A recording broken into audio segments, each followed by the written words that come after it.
ವಿಧಗಳ ನಾ ಕಲಿಯುವೆ.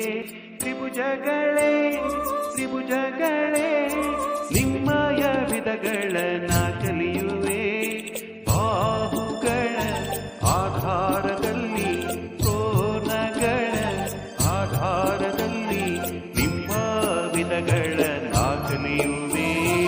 ಎಲ್ಲ ಹೆಸರುಗಳ ನಾ ತಿಳಿಯುವೆ. ನಿಮ್ಮ ವಿಧಗಳ